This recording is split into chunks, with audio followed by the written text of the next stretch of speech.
Hitler. What? Well, no, it's just the historicity of like every chapter kind of throughout history. Yeah, well, it's not known.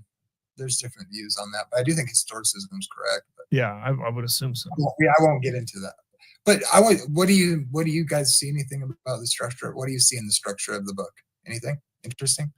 Like how chronological? The structure of the Book of Revelation. Yeah. I sort of think it's talking about the same thing in like 3 times over. 3 times. There's definitely. I'm just like saying it's not exactly 3, but I sort of think it comes. I feel like it talks about something and comes around and talks about the same thing in a different sort of way and just kind of does this weird circular thing. Okay, wait. Let me ask a more pointed question. How do you see Revelation 12?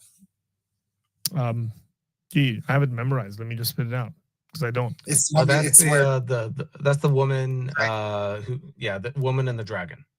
Yeah. Or let me say, like, I see that as sweeping, historical sweeping, like from, I actually take it to be from creation or whatever, pre-creation even, through Jesus and then beyond. Do you agree with that? You see that as what? Is the great controversy, if you will, or the great story of salvation from the garden to Jesus being born and ascension, and then unto the end of time. Do you take it that way? No, I wouldn't necessarily take it that way.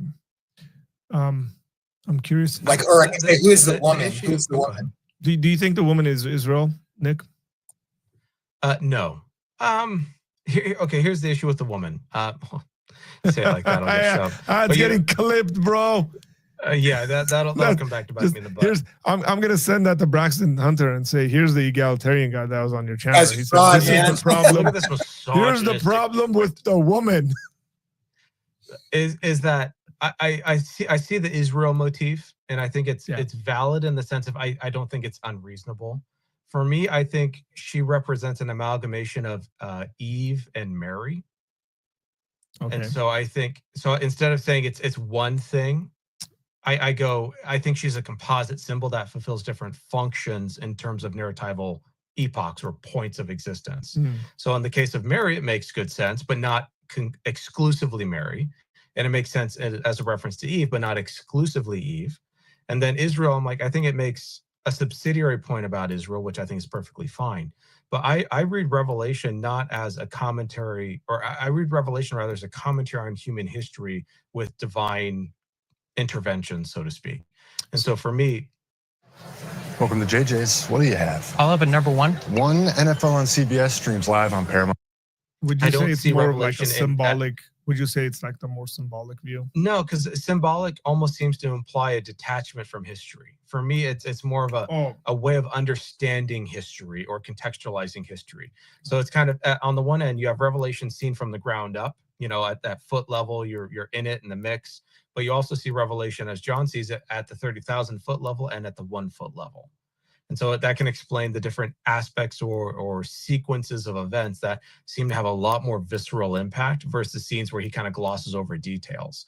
And so on the one hand, you get the epicycles or the epochs that kind of recapitulate over and over, but it's not. But my big issue with Revelation is, ironically enough, I think Satan is far more integral to Revelation than a lot of Protestants are willing to grant, because he kind of shows up in a few spots. But I'm like, if you look at how Satan is engaged throughout Revelation, the whole point of Revelation is not about human freedom, although it assumes human freedom in a kind of a libertarian counterfactual sort of sense. It emphasizes the unmasking of evil. Yeah. And that's where I think Siegfried Tomstad's commentary on Revelation is an absolute breakthrough, because he's like, Satan is integral to the story or the narrative or the vision or the construct, but it's what God does in exposing Satan that basically the idea is you break open the vat of rot, of sin, of violence, in order for everyone to smell it and see it for what it truly is. It kind of the unmasking of Satan, so to speak. And that's why, if Satan has 7 heads and different things, for confusion and stuff, the whole point of Revelation is getting human beings to grapple with the fact of violence and evil, but giving a face behind it. And so God is not the ultimate purveyor of evil. Satan is. And what happens at the end when Satan is unleashed? Well, it's literally to go and deceive the nation so that the deception might be made manifest or known to everyone. Basically, you want to see true evil? Here's where your allegiance has led you. And so the unmasking of evil, I think, is a major theme in Revelation. That doesn't fit in the historicist or the symbolic view, because I'm like, you can see that in the Holocaust. You can see that in the sacking of Constantinople. You can see it in genocide. So it's not purely symbolic, but it's grounded in historical events, but it's not limited to them. So that's kind of my understanding of Revelation, and we'll see what happens when I get to Revelation 20. But yes, I can't wait. Yeah, so my thing is like verse 5 of what? is of 12, which says she gave birth to a male child, who is the one to rule the nations. Clearly, we know who that is. It's Jesus. Yeah. The thing that the part of it that doesn't make sense, if we were to go, she's Mary, is what follows from that. You're so Protestant. I'm such a Protestant. Such a Protestant. Let me just make one comment. So sure, yeah. If I'm missing something, tell me. No, just like people say, well, is it Eve? And some say, well, no, and the Catholics will say it's Mary, and then the Protestants will be like, it's not Mary, it's not Mary.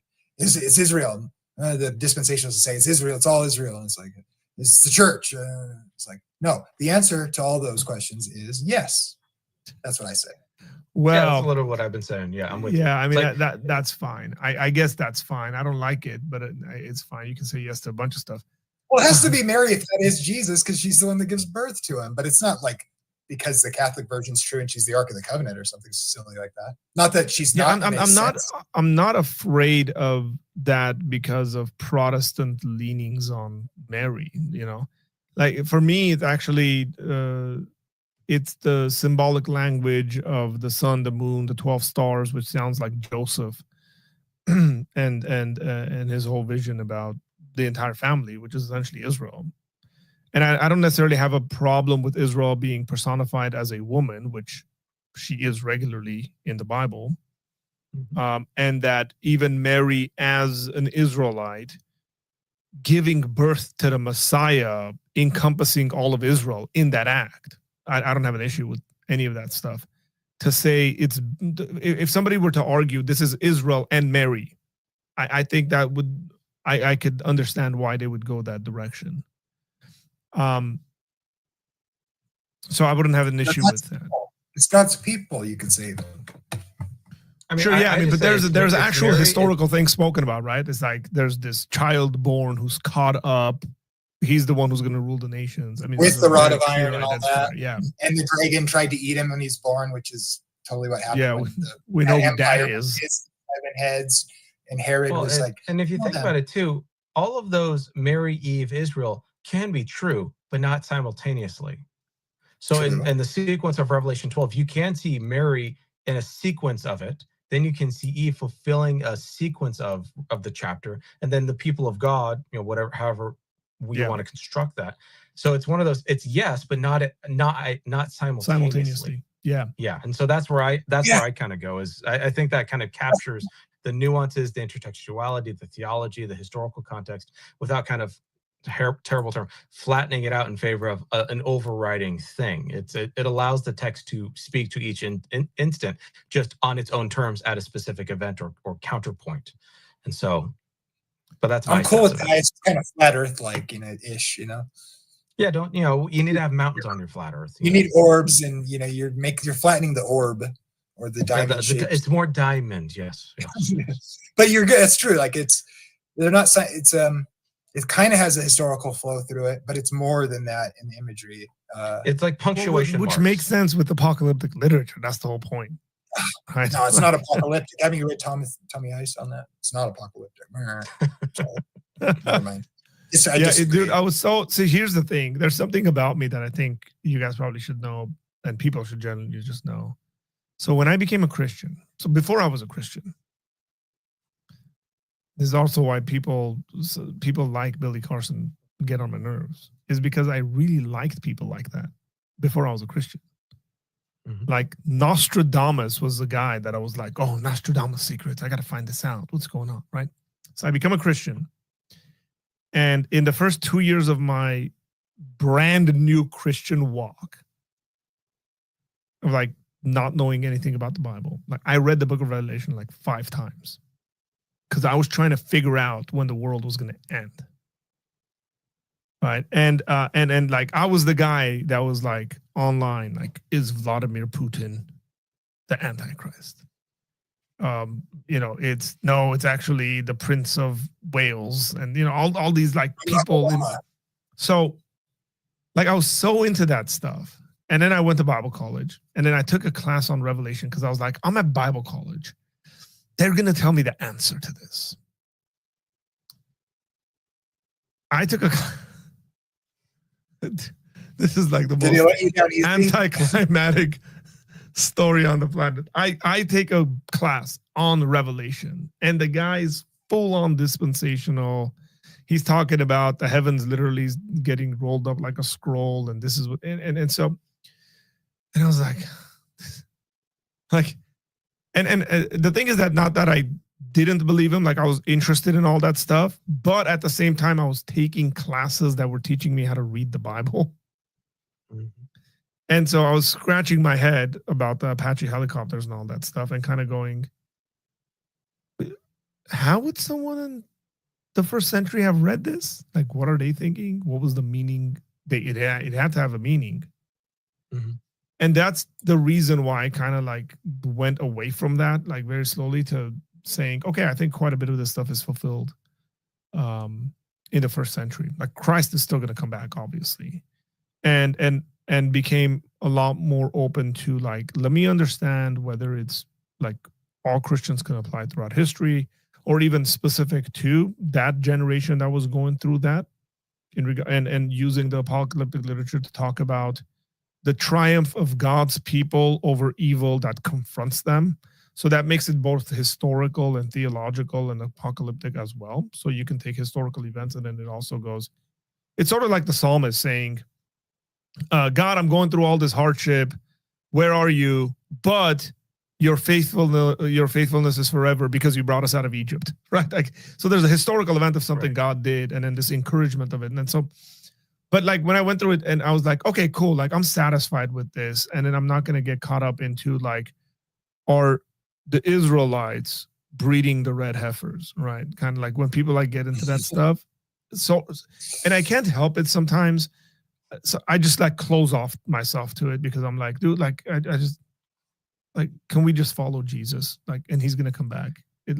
We're good on that. And if you read Revelation 2 with just kind of an eye to it, you realize Revelation is not only literature that's dealing with trauma, like deep, like existential trauma, but also it is so sublimely satirical that the whole depiction of the beasts arising out of the sea that Satan kind of conjures up in end of chapter 12, chapter 13, where, it's instead of being an amazing spectacle of power, it's a Frankensteinian goblin sort of creature. The horn with the big mouth? The horn, yeah. If you write it down literally, it looks absurd. And while John's like, yes, it is of immense power because how big it is, it's not glorious. In fact, it is. Right? Yeah, it's a perverse spectacle to the eye, and yet people say, who can resist its power? Yeah. And so you have political intrigue or political satire on that front, and political propaganda, at least in a biblical sense, mocking it. But so you see it and you're just like, Revelation is so much more interesting than flowcharts and like this sort of stuff. Like, I don't know. Like, that's the one thing I came away after preaching through Revelation. Like, I was like, the book of Revelation is so much more interesting than flowcharts and Apache helicopters. Oh, yeah, absolutely.